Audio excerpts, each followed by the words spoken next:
Em primeiro lugar, queria dizer boa tarde. Desculpa. Boa tarde a todos.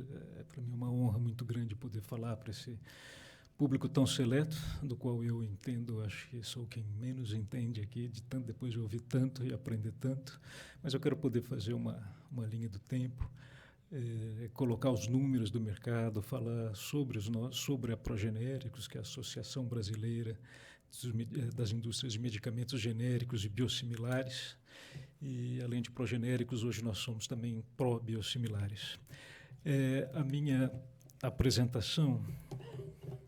antes, eu não podia deixar de cumprir aqui o protocolo. Eu sou um homem de pele clara, cabelo claro. Estou vestindo um terno escuro com uma gravata azul marinho e olheiras. Bom... Verdade. Acho que a minha... pronto. Acho que eu apertei 2 vezes. Como é que eu estou? Perfeito. Perfeito. Bom, em primeiro lugar, eu queria mostrar aqui um pouquinho do que a gente já falou. Nós somos uma associação aqui que é um locus de muita discussão entre empresas que estão no Brasil, sejam elas nacionais, sejam elas internacionais. Nós temos de várias bandeiras aqui, não vou deixar de mencionar nenhuma. É uma associação que surgiu no esteio da criação da lei da política de genéricos, uma política que, desde o seu início até hoje, já gerou para o consumidor uma economia que, até o final desse ano, início do próximo ano, vai gerar uma economia de 400 bilhões de reais. Esse número é muito relevante. Em relação ao SUS, é até uma economia que a gente pode considerar incalculável, porque a gente não consegue ter números exatos do que seja uma parte de se evitar internações não necessárias, uma parte da pessoa ter que recorrer ao SUS em algum momento mais avançado da sua patologia. Mas quando ela tem acesso, e aqui que é muito do que a gente fala, né, acesso a todos os medicamentos, e isso faz com que o número de internações diminua e que o SUS ganhe com isso, e no final do dia todos da sociedade, no que diz respeito à saúde, também possa ganhar. Nós temos uma indústria que, com todos os incentivos, eu não estou falando aqui em incentivos financeiros diretos, mas com todos os incentivos que a política proporcionou, chegou a números impressionantes, que são esses, de 91 mil empregos diretos, 800 mil empregos indiretos criados. Isso mostra o quão forte é essa indústria no Brasil e o quanto ela pode, de fato, entregar, não só no mercado genérico, mas também no mercado dos medicamentos biosimilares.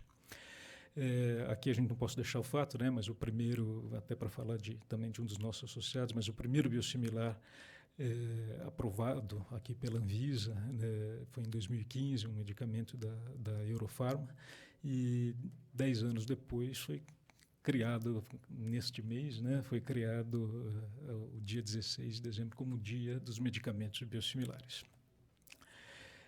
O mercado do Brasil, nós temos, eu estou repetindo aqui um pouquinho os números, né, mas nós já somos quase, eu vi que a professora, a doutora Rosane, também pôde compartilhar aqui de muitos dos nossos dados, agradecemos.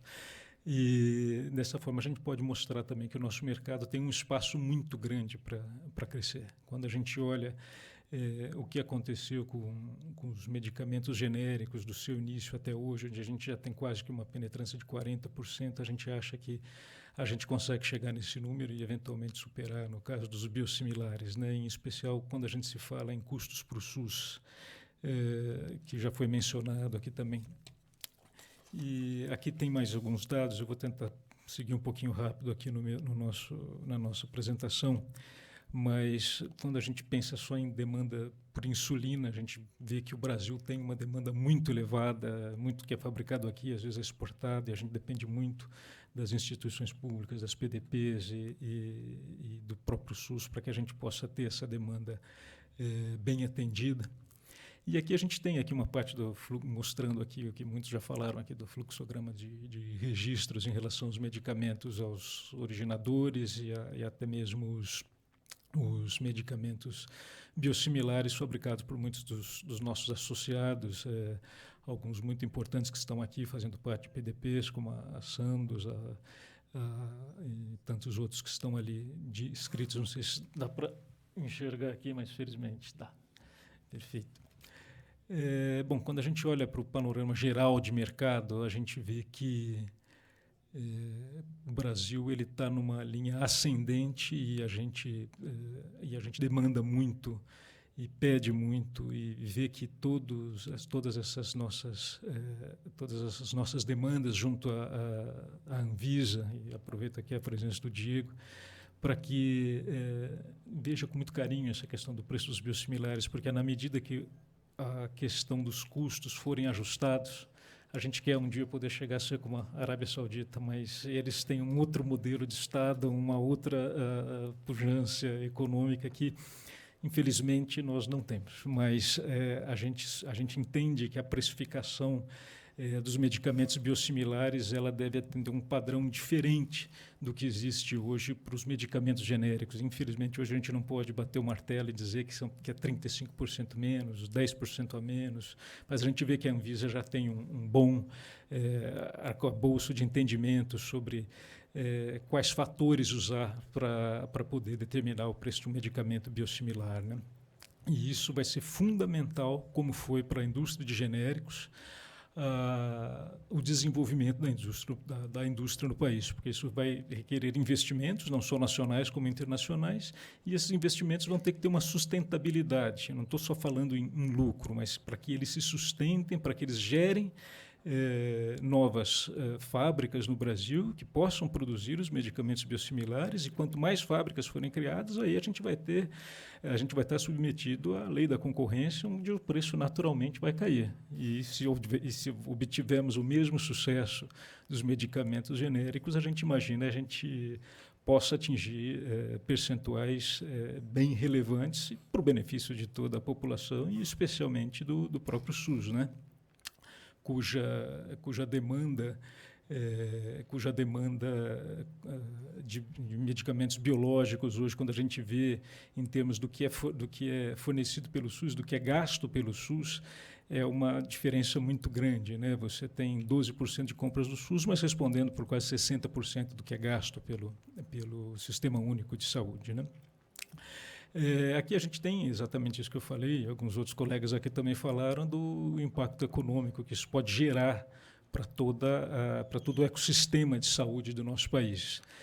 E a gente vê que desde o início o crescimento até hoje foi de mais de 1.300%, né, de medicamentos biosimilares, e esse número certamente não vai se manter nesse patamar, mas vai continuar um crescimento bem sólido e firme. E eu não podia deixar de falar, a gente menciona muito aqui em SUS, né, mas eu acho que o nosso país ele tem uma vocação muito grande para tomar conta da sua população. Eu acho que até chegar ao SUS, o nosso país teve o privilégio de ter tido, convivendo ao mesmo tempo, trabalhando juntos, pessoas como Carlos Chagas, que era a pessoa que descobriu a doença que leva o seu nome e foi o primeiro brasileiro indicado a um prêmio Nobel. A gente tem Vital Brasil aí, que também recebeu a Chácara Butantan, que depois virou o Instituto Butantan.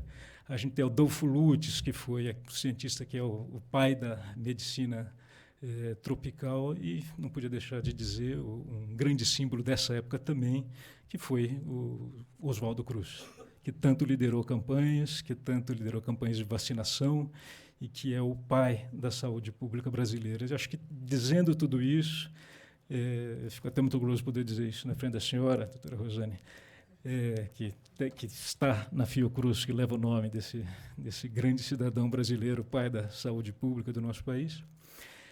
Dizer que nós somos vocacionados para cuidar da saúde dos nossos cidadãos até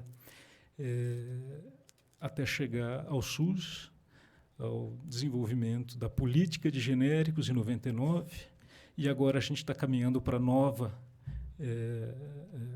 fase, que vai ser uma nova revolução, que é como a gente acredita que serão os medicamentos biosimilares, trazendo ainda mais acesso e trazendo não só mais saúde, mas também mais saúde para o orçamento do nosso governo. Era isso que eu tinha para dizer. Obrigado.